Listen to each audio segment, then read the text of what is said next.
होलिका दहन फागुन शुक्ल पूर्णिमा के दिन किया जाता है। इस साल होलिका दहन की तिथि 13 मार्च है।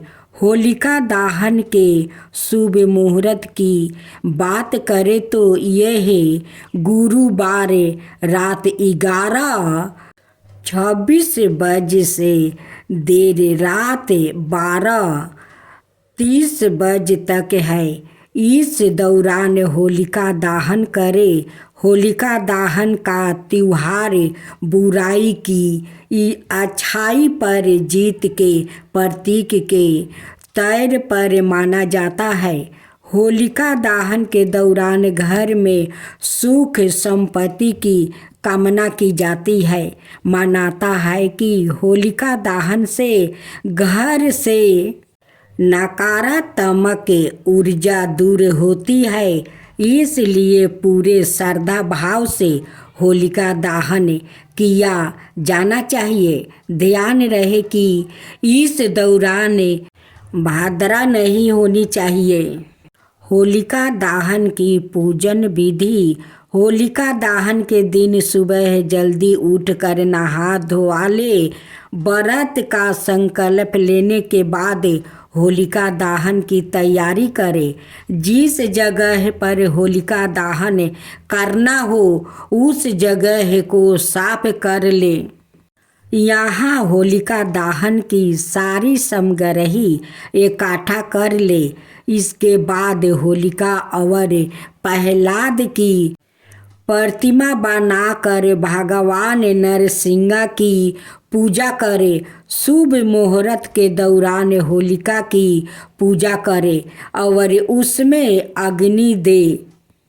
इसके बाद परिवार के साथ होलिका की 3 बार परिक्रमा कर ले।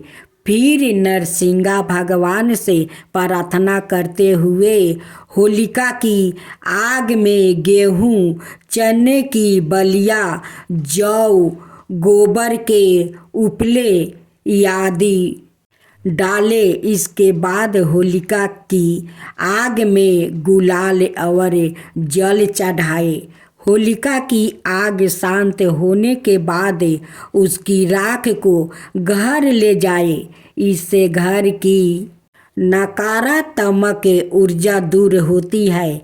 अगर आपके घर में वास्तु दोष है तो होलिका की राख को दक्षिण पूर्व दिशा में रखें। इससे घर का वास्तु दोष दूर होता है। होलिका दहन की ज्वाला देखने के बाद ही भोजन करें। होलिका दहन के दिन क्या करें? होलिका दहन के दिन बच्चों को लकड़ी की तलवार बनाकर दे। उन्हें दिन भर हंसने और खेलने दे। उन्हें उत्साही सैनिक बनाए ताकि वो साहसी बन सके। होलिका दहन के दिन बच्चों को अलग अलग प्रकार के पकवान खिलाए। उन्हें पूरी, खीर, मलपुआ, हलवा और कचौरी आदि खाने के लिए दे। इससे पूरे साल घर में सुख, शांति और समृद्धि होती है। होलिका दहन के दिन हनुमान जी की पूजा करने का महत्व बताया गया है। इससे साल भर शुभ परिणाम मिलते हैं। इसके अलावा आज पूरे परिवार के साथ चंद्रमा के दर्शन करना चाहिए। मानता है कि इससे अकाल मृत्यु का भय दूर होता है। होलिका दहन के दौरान मंत्र जप किया जाता है।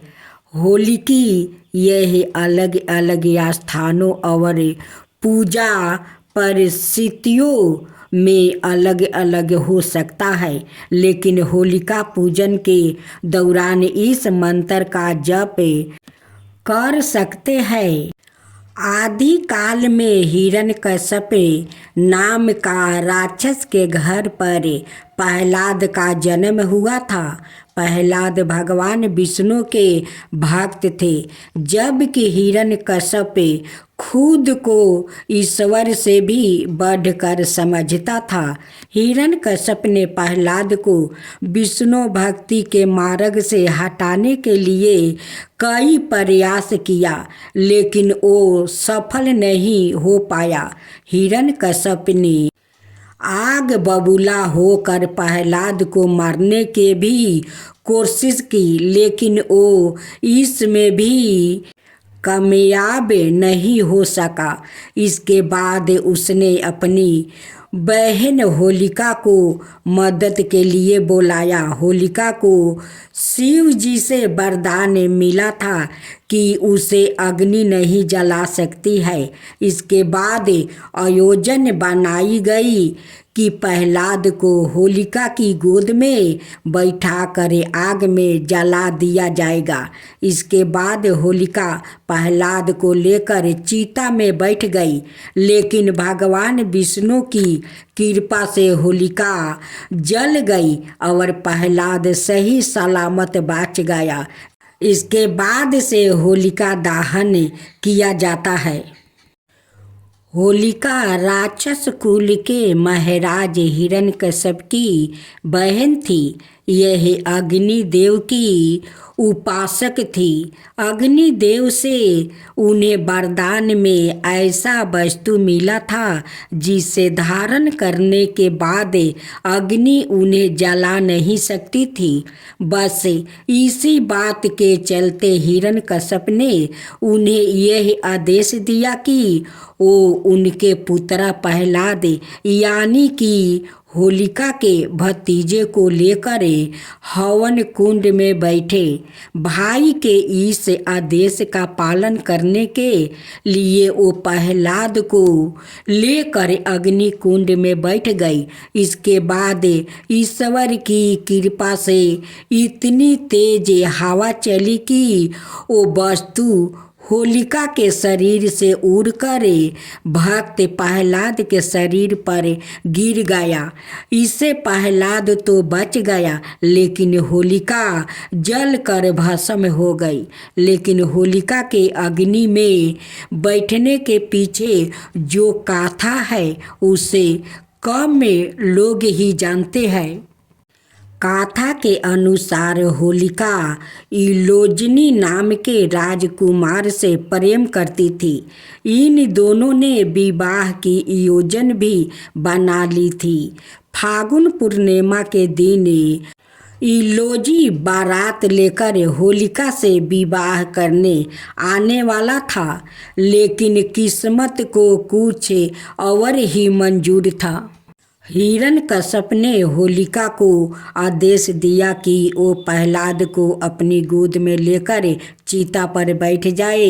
अग्निदेव के वरदान के कारण तुम्हें कुछ नहीं होगा, लेकिन प्रहलाद जल जाएगा। होलिका इस कीर काम के लिए तैयार नहीं हुई, तो हिरण्यकश्यप ने होलिका को यह भय दिखाया कि अगर उसने आदेश का पालन नहीं किया तो इलोजी के साथ विवाह नहीं होने देगा और इलोजी को दंडित भी करेगा। अपने प्रेम को बचाने के लिए होलिका ने आदेश का पालन किया और चिता पर प्रहलाद को लेकर बैठ गई, लेकिन चुपके से प्रहलाद को अग्निदेव के वरदान से बचा लिया और खुद जल करे वो खाक हो गई। इलोजी इन सब बातों से अनजान था। जब होलिका से विवाह करने बारात लेकर आया तो सामने होलिका की राख देखकर व्याकुल हो उठा और हदसा होकर वन में चला गया। अब आप सुने पहला अध्याय, शिव ने काटा गणेश का सिर। एक बार जब भगवान शिव भूलक भ्रमण पर थे, तब माता पार्वती की दो परम प्रिया सखिया उनके पास पहुंची। उनमें से एक का नाम जाया था और दूसरी का नाम विजया। पार्वती ने अपनी सखियों का हार्दिक अभिनंदन किया और कुशलता पूछने के बाद उनके आने का कारण पूछा। कहो सखियों, कैसा आना हुआ? पार्वती बोली, लेकिन मुझे भी तो पता चले कि आखिर तुम्हारी समस्या क्या है। विजया बोली, समस्या यह है कि हम सवाए को असुरक्षित महसूस कर रही हूँ। विजया की बात सुनकर पार्वती आश्चर्य से बोली, असुरक्षित? और वो भी यहाँ कैलाश में भगवान शंकर के इतने गणों के होते हुए भी तुम्हें सवाए को असुरक्षित समझने का विचार कैसे पैदा हो गई सखी? जाया बोली, लेकिन वो सब तो भगवान शिव के गण अनुचर है। हम चाहती है कि हमारा भी कोई ऐसा गण हो जो सिर्फ हमारे ही आदेश का पालन करे। पार्वती बोली, तुम ठीक कहती हो। मैंने भी कई बार इस विषय में सोचा है। अब की बार जब भगवान शंकर कैलाश लौटेंगे तो उनसे इस बारे में विचार विमर्श करूंगी। उस दिन के बाद बात आ गई हो। लेकिन फिर एक बार एक ऐसी घटना उपस्थित हो गई जिसके कारण पार्वती जाया विजया की समस्या पर गंभीर पूर्वक सोचने को बेबस हो गई। यूं कि एक दिन माता पार्वती स्नान करने स्नान सागर जाने लगी तो उन्होंने पहरे पर नियुक्त नंदी से कहा, देखो नंदी, मैं स्नान करने जा रही हूँ, किसी को भी अंदर मत आने देना। नंदी बोला, आप निर्चित होकर स्नान करें माता, मैं किसी को भी अंदर नहीं आने दूंगा। कुछ समय उपरांत भगवान शंकर वहां पधारे। उन्हें देखकर नंदी सोचने लगा, भगवान शंकर मेरे स्वामी है, माता पार्वती के पति है। अगर उन्हें अंदर जाने से रोकता हूँ तो स्वामी मुझे पर क्रोधित हो जाएंगे। अंदर माता पार्वती स्नान कर रही है, अगर स्वामी वहां पहुंच गया तो माता क्रोधित होगी। समझ में नहीं आता कि क्या करूं। नंदी यह सोच ही रहा था कि त्रिशूलधारी भगवान शंकर अंदर चले गए। अंदर माता पार्वती स्नान कर रही थी। उन्होंने असमय में अपने पति को आते देखा तो नारी सुलभ लाज से सिकुड़ गई। उन्होंने सवाए को बहुत लज्जित सा महसूस किया और उसी समय दृढ़ निश्चय कर लिया कि वो अपने लिए कोई गण निर्मित करेगी। वो सोचने लगी, जाया विजया ठीक ही कह रही है, मुझे ऐसा अनुचर की आवश्यकता है जो सिर्फ मेरे ही आदेश माने, मेरे अलावा किसी और के आदेश की उत्तरभार भी परवाह ना करे। अगले ही दिन माता पार्वती ने अपने शरीर के मैल से एक सुंदर बालक का निर्माण किया और अपनी शक्ति से उसमें प्राण डाल दिया। उन्होंने बालक के हाथों में एक छड़ी पकड़वाकर आदेश दिया, आज से तुम मेरे पुत्र हो। आज के बाद तुम्हें सिर्फ मेरे ही आदेश का पालन करना है। समझे पुत्रा बालक? गणेश ने सिर झुकाकर कहा, ऐसा ही होगा माँ। आज के बाद मैं सिर्फ आपके आदेश के प्रति ही उत्तरदायी होऊंगा। पार्वती बोली, तुम द्वार पर खड़े हो जाओ, मैं स्नान करने जा रही हूँ। जब तक मैं ना कर लूं किसी को भी अंदर मत आने देना। आदेश पाकर बालक गणेश द्वार पर जा खड़ा हुआ। उसने अपने हाथों में माता पार्वती द्वारा दी गई छड़ी पकड़ी हुई थी। तभी शिव वहां आ पहुंचे और अंदर जाने लगे। यह देखकर बालक गणेश शिव के सामने छड़ी तान कर बोले, ठहरिए, आप अंदर नहीं जा सकते। बालक की बात सुनकर भगवान शिव को बड़ा आश्चर्य हुआ। आश्चर्य की बात भी थी, क्योंकि एक छोटा सा बालक उनके दरवाजे पर खड़ा होकर उन्हीं को अंदर जाने से रोक रहा है। उन्होंने गुस्से में कहा, तुम कौन हो? बालक, जो मेरे ही घर के बाहर खड़े होकर मुझको ही अंदर नहीं जाने दे रहा हो? बालक गणेश बोला, मैं माँ पार्वती का पुत्र हूँ और उन्हीं के आदेश पर यहाँ खड़ा हूँ। यह सुनकर भगवान शिव मुस्कुरा कर बोले, आहो, तो तुम पार्वती के पुत्र हो। सुनो बालक, यह घर मेरा है। मैं इस घर का स्वामी हूँ और तुम्हारी माँ पार्वती का पति हूँ। शिव की बात सुनकर बालक गणेश बोला, आपका नाम क्या है? मेरा नाम शिव है। बालक, कुछ भी हो, जब तक माता पार्वती आपको अंदर आने की इजाजत नहीं देगी, मैं आपको अंदर नहीं जाने दूंगा। आप नहीं जानते हैं, माँ इस समय स्नान कर रही है, लेकिन मैं उसका पति हूँ। बालक, उसका आदेश मुझ पर लागू नहीं होता। कर्तव्य पर्यंता अच्छी चीज है, लेकिन वो हर समय हर किसी पर लागू नहीं होती, समझे?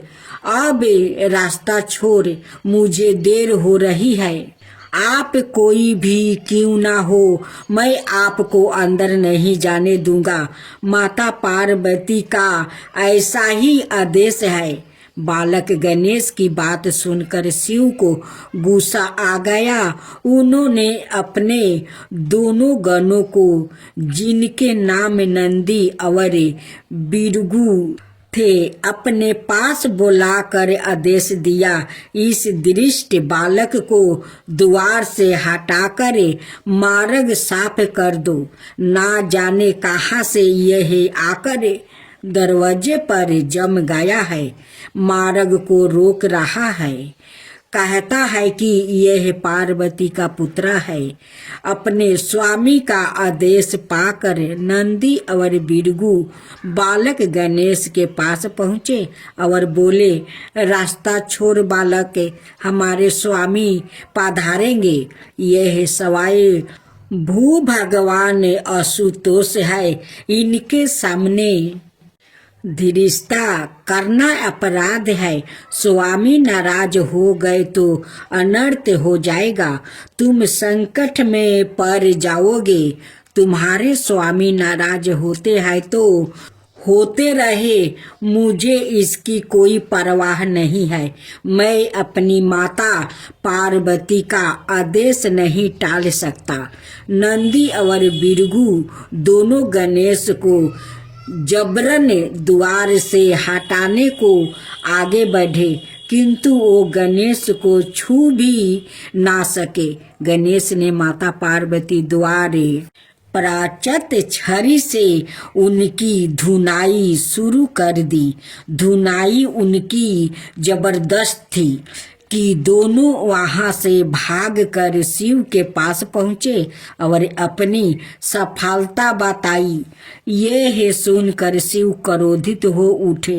उन्होंने अपने अनाय गणों को बुलाया और गणेश को द्वार से हटाने का हुक्म दिया, पकड़ लो उस बालक को और उसे यह ले जाओ। मैं सवाए उसको उसी दृष्टता के लिए दंडित करूँगा। उसने मेरा ही नहीं नंदी और बिरगू का भी अपमान किया है। एक बार फिर नंदी और बिरगू अनाय गणों के साथ गणेश के पास पहुँचे, लेकिन उनमें से कोई भी गणेश तक नहीं पहुँच सका। गणेश की छड़ी से अग्नि की लपेट उठी और सीधे गणों से जा टकराई।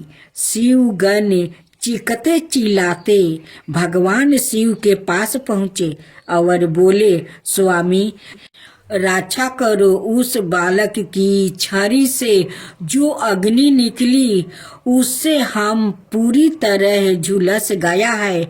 उसे छूना तो दूर की बात है, हम तो उसकी परछाई तक भी नहीं पहुंच सके। शिव ने गणों की ओर देखते हुए घृणा से मुंह बनाकर कहा, धिक्कार है तुम सब पर, एक ऐसे बालक को जिसके हाथ में हथियार के नाम पर सिर्फ एक छड़ी है, तुम लोग काबू में नहीं कर सकते। अनान फनान में ही यह समाचार चारों दिशाओं में फैल गया। देवराज इंद्र, भगवान विष्णु, पीताम्बा वर्मा सहित सब देवताओं कैलाश जा पहुँचे। इंद्र ने शिव से कहा, प्रभु कौन बालक है यह? इसकी मार तो बड़ी विकट है।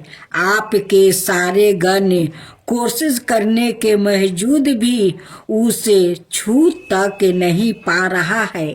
शिव बोले, सूर्यराज तुम सवाए देवों की सेना सहित जाओ और उस बालक को पकड़ लाओ, उसे मरना नहीं। मैं सवाए अपने हाथों से उसे दंड करना चाहता हूँ। इंद्र देवताओं की एक विशाल सेना लेकर गणेश पर टूट पड़ा। विकट संग्राम छिड़ गया।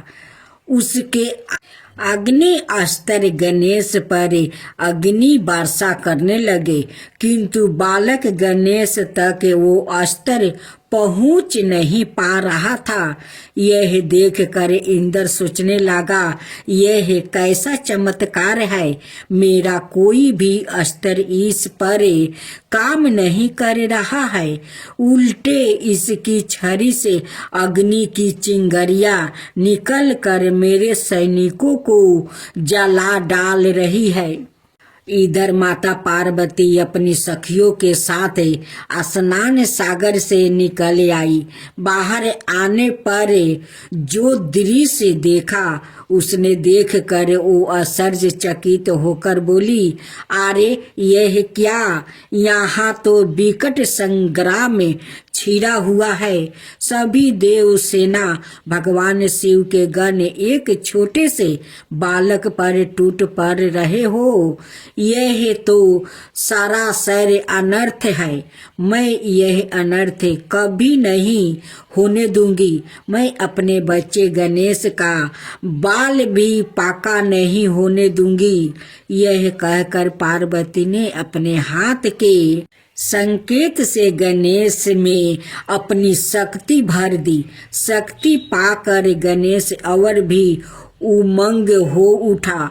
उन्होंने दुगुने जोश में देवों और शिव गणों का विनाश करना आरंभ कर दिया। सब और हाहाकार मच गया। शिव गण और देवताओं मैदान छोड़कर भाग निकले। इंद्र भागा भागा भगवान शिव के पास पहुंचा और हाथ जोड़कर बोला, प्रभु आप ही संभालिए उस बालक को। वो कोई समनाए बालक नहीं है। मेरी सारी सेना पर उसने ऐसी भयंकर अग्नि वर्षा की है कि सेना का मनोबल टूट गया है। मैं सवाए मुश्किल से अपनी जान बचा कर यहाँ तक पहुँचा हूँ। भगवान शिव ने व्यवस्था पूर्ण नेत्रों से विष्णु की ओर देखा। विष्णु उनका आशय समझ गया। अत बोले, आप चिंतित ना हो आशुतोष, मैं अभी उस बालक को दंडित करता हूँ। यह कहकर भगवान विष्णु गरुड़ पर बैठकर गणेश के सम्मुख जा पहुँचे। अत उन्होंने गणेश को समझने की कोशिश की, किंतु गणेश तो उस समय रुद्रा रूप धारण किए हुए थे। उन्होंने विष्णु की एक ना सुनी और उन पर आक्रमण कर दिया। चारों ओर अग्नि वर्षा होने लगी। भयंकर अग्नि वर्षा से गरुड़ राज घबरा गया। उन्होंने भगवान विष्णु से प्रार्थना की, प्रभु यदि कुछ देर और युद्ध में रहा तो मैं जल जाऊंगा, इसलिए आज्ञा दे तो मैं युद्ध भूमि से आपको लेकर निकल चलूं। गरुड़ की बात सुनकर विष्णु बोले, तुम ठीक कहते हो गरुड़, इस वक्त रणभूमि में रुकना बुद्धिमानी नहीं है, निकल चलो।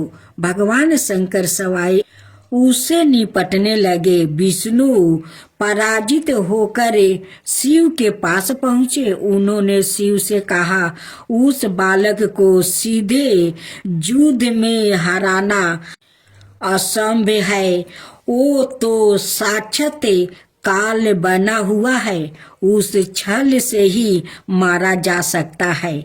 शिव बोले, तो फिर आप मुझे क्या करने की सलाह देते हैं?